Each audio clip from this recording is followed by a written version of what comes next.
Hey there. So maybe you just ran the marathon in New York City this weekend, or maybe you're like me and you've just been clocking a lot of mileage, working out really hard, on. The thing is, your body needs to rest. Now, I just got back from a long run and I could have very easily just gone right into my strength training workout, and you know what? I'm not feeling it. And I have to be able to listen to my body. It's so super important. So here's a little exercise tip. When your body is not feeling it, take a step back. Doesn't mean you have to rest for 3 weeks, but it could be the sign that you might start to feel like you're overtraining, and that could open you up for injury and it could open you up for illness. So give your body the much deserved rest. And here's something that you can do on a rest day. You can stay active, you can do some long, slow cardio.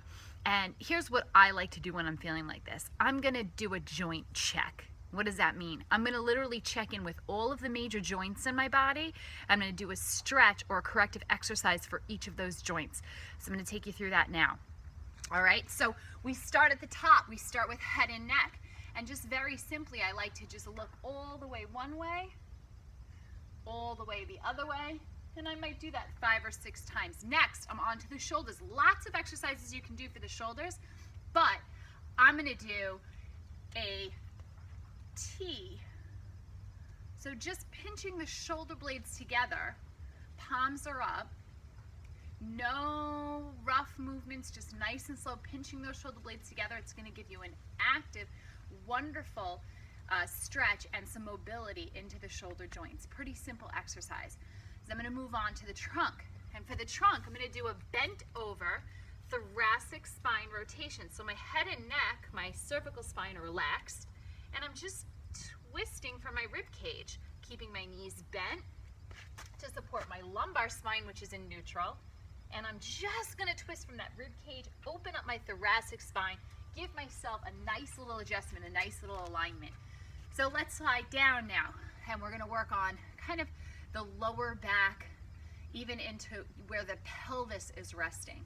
And one of the best things you can do for the lower back, it's just good old cat and camel. So dropping into an arched position and then rolling up and then back down and then back up.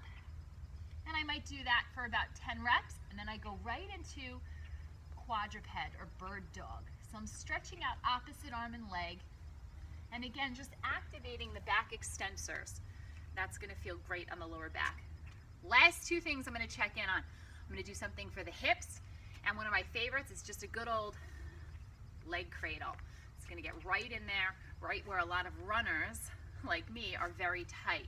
So I'm just kind of cradling my leg, grabbing the knee, grabbing the ankle, and pulling in.